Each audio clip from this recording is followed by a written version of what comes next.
Alright, so this first video log, right, is kind of inspired by Gary Vee. He said that any business engaged in today's modern economy really needs to be documenting on social what it is they do. And if you can't document what you do in a day, then that should say something about what you actually do. So we do a lot. So give you an idea of what we're heading out to do today. We just got packed in the car, been driving to our first appointment. Genevieve, you're handling the video, can feel free to correct me, but I believe today's schedule, we have one client who we've assisted in finding an assisted living facility. We're going over to the skilled nursing facility that they're going to be discharging today from to help them transition to the assisted living community.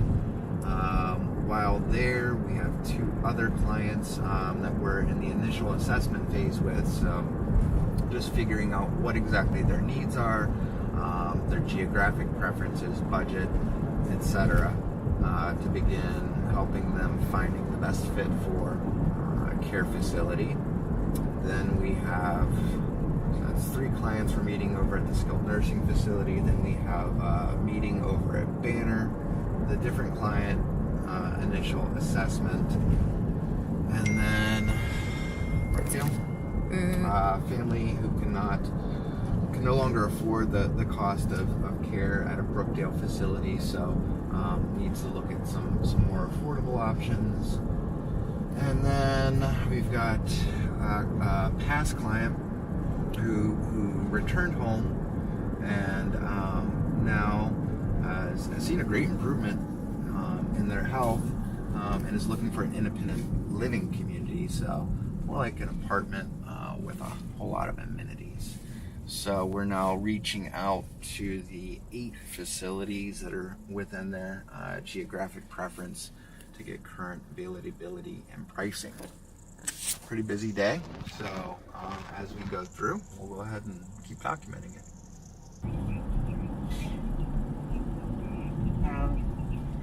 Okay, I think that the 1 bedroom would be the one that they would be in. He just doesn't need that much space with the 2 bedroom. So with the 1 bedroom, with that price, what is the move-in or community fee associated with it? How much, I'm sorry? Okay. About an hour since our last update, hour and a half probably. Gonna grab some lunch real quick before our next appointment. So we just left the skilled nursing facility. So part of our job is kind of looking out for people's finances. Client said that their wallet was missing, ID, all that stuff. So we made an appointment. Need to get them to the Veterans Benefits Administration on Friday. Get them to the DMV. Get a new driver's license. We were a little concerned about the bank card being missing with the wallet. We called his bank with him. There has been activity since he's been in the nursing facility, so somebody's out there with his card and using it. A couple months back, we had a client, and while he was in the nursing facility for almost 3 months, somebody wiped him out of $30,000. So in this case, it looks like only about $2,000 of damage was done. So it's good he wasn't wiped out. Unfortunately, we come across this situation a lot more than we'd like.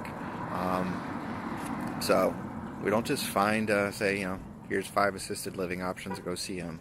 There's kind of a lot involved in what we do, and unfortunately a lot of cases like this. So this one from this visit is going to be a little more intensive. So we'll do some follow-up on Friday to help square him away.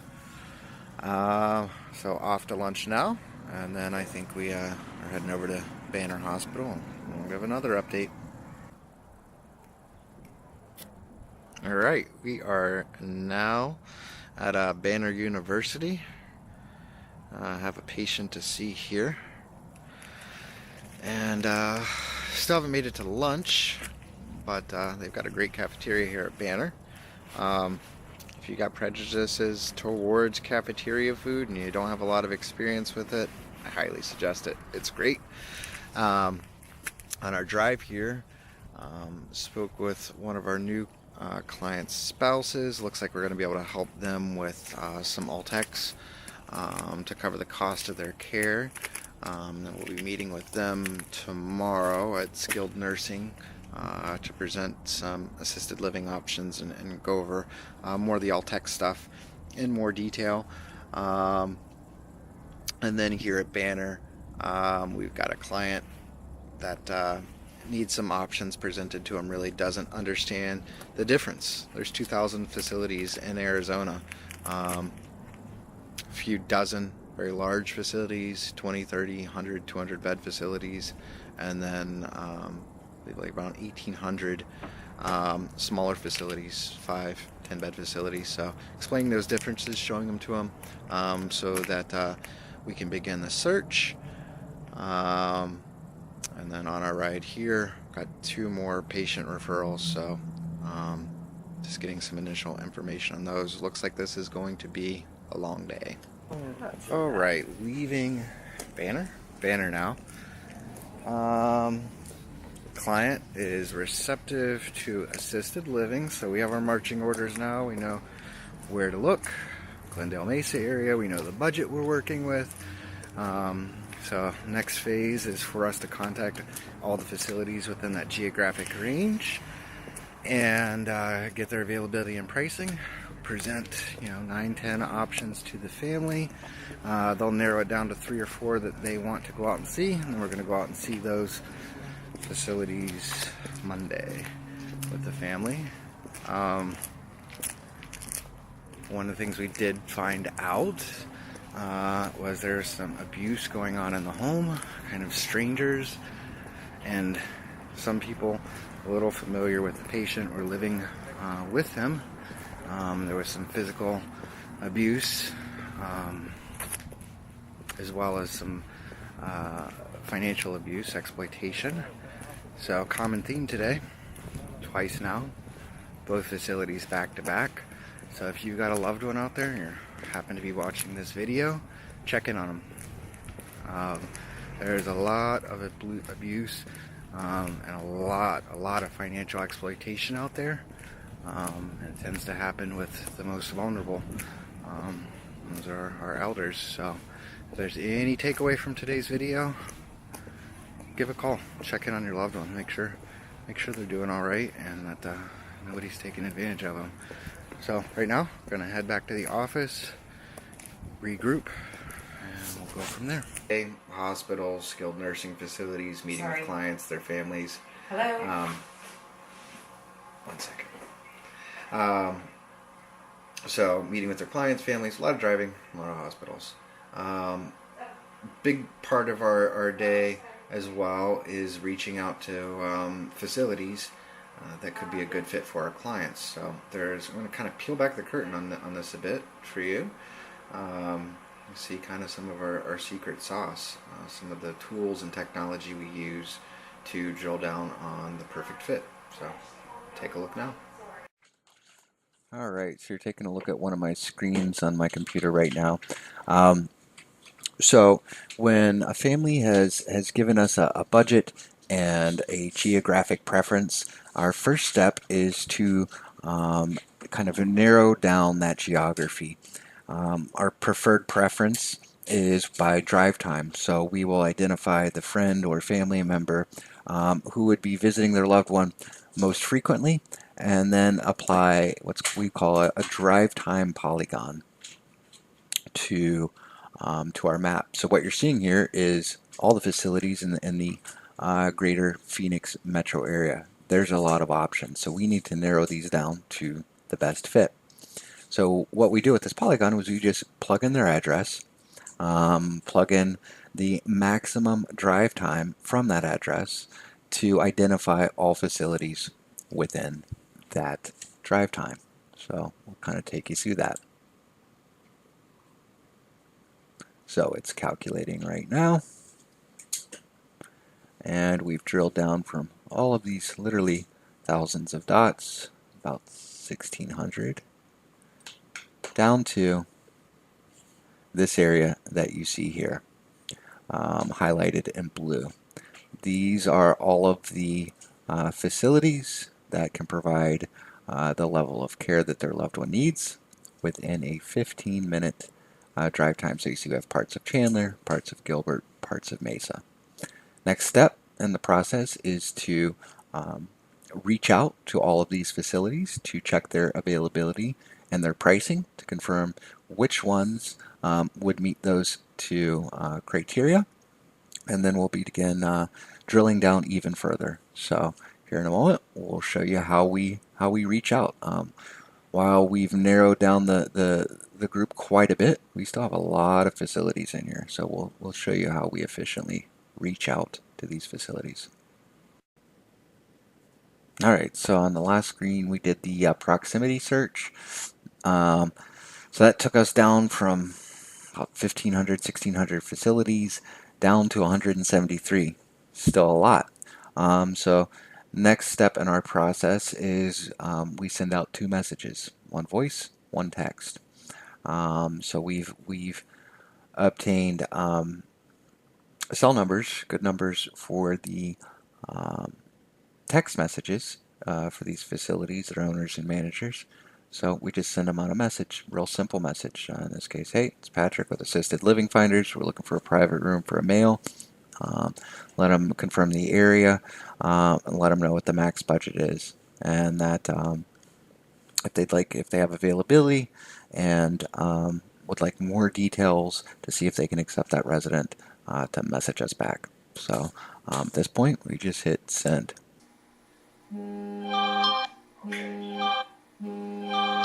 And he's expecting you to call him. Yeah, I would like to call him and maybe come and see him today. I get on the bus and come and see him. Yeah. All right, so a little over a half hour, about 45 minutes later, we've got 173 down to 13. So the next step in our process is to look at inspection reports and histories. So we've basically broken these 13 up into 2 columns. We got 4 here, known entities. We've worked with them in the past, toured them recently, kind of dug through them with a fine comb on their inspection history, been out and pre-toured the properties. They're known to us, known entities. We'll just check to see in their cases if there's been any more recent inspections since we last looked. Confirm everything with the facility, that it's a good fit for the resident. It's a pretty light touch to get them on the tour list. The other 9 we have here, they're not known entities to us. They're licensed. We may have had some contact with them, but we've not been out, done our own inspection, and really picked through their state inspection reports. So what we're going to do right now, we're going to just dig through all of these inspections, these surveys you see here, looking for any kind of infractions that would give us a great cause for concern, to the point where we wouldn't recommend it as an option to the family, even with a disclaimer. So we'll go through that first, whittle this list down a little bit more, and then we'll begin making individual calls to all the facility managers or owners to give them a more detailed description of the client and his care needs, and confirm that they are able to provide the care necessary. So I'll give you an update here in a bit as we move through this process. All right, on to the next phase. So inspection histories have cut out 5 of the potential facilities. I'm not in the business of publicly shaming people. Personal choice, and also I think probably just good business sense. But to give you an idea of some of the things that end up in a no-go, where we don't even pursue getting more information, we're not going to tour, we're not going to come out, we're not going to give you the patient's information to see if you'd accept them, just no-go, full stop. What a facility could do, or what could show up in an inspection report that would result in that. So first one I'm looking at, there was a number of issues, but the one that resulted in a no-go was administering 40 units of insulin when it was supposed to be 4. No-go. Another one, it was really just the sheer volume of citations. searching for just deficiency-free homes, and that's your only search criteria, I don't think that's the best prescription for finding the best facility. A handful, a surveyor's job is to go out there and find issues, and it's to be corrective, not punitive. So sometimes they look harder, and I can forgive a few deficiencies. This case, 39. And plans of correction have not been filed with the state, showing how they plan to correct those issues. That's a no-go. 39 is a bit ridiculous. We look real close at medication issues. Another no-go. Multiple medication errors from multiple residents. It's just the cumulative effect of that. It's just, you just can't have that many mistakes with medications. Sometimes it's understandable. Kind of reading between the lines, I kind of feel that some of the blame may have been with their hospice provider. Sometimes homes can rely upon these outside providers a bit too much, and I think that may have been the case if I'm reading between the lines on this one, that the hospice provider that they were working with these patients kind of dropped the ball. But you know what? At the end of the day, it's this facility's residents, and it's their responsibility to make sure medications are administered correctly, and hospice or home health agencies should not be used as a crutch. So, no go. My two favorite ones. Left residents alone. Surveyor shows up from the state, and there's no employees there, just residents. Care needs to be provided 24/7. Now, this next one, the last no-go, there was somebody there. It was an employee. However, they were not a licensed caregiver.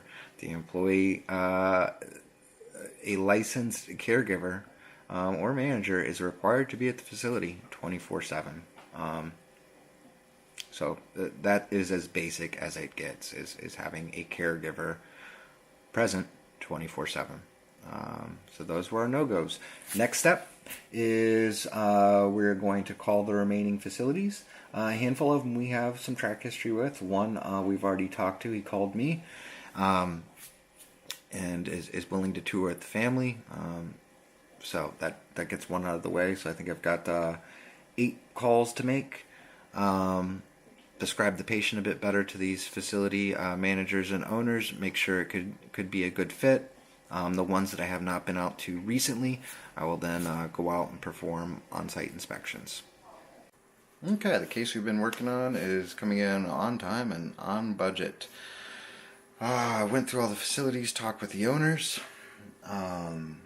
Just 2 of them that we're not familiar with that we'll present to the families. So tomorrow evening I'll go out and do a quick on-site inspection of those facilities, just kind of showing up unannounced, making sure it's a quality facility, it's somewhere that we could recommend, and then we'll set up tours with the family. That'll happen on Tuesday. So that one's pretty much handled.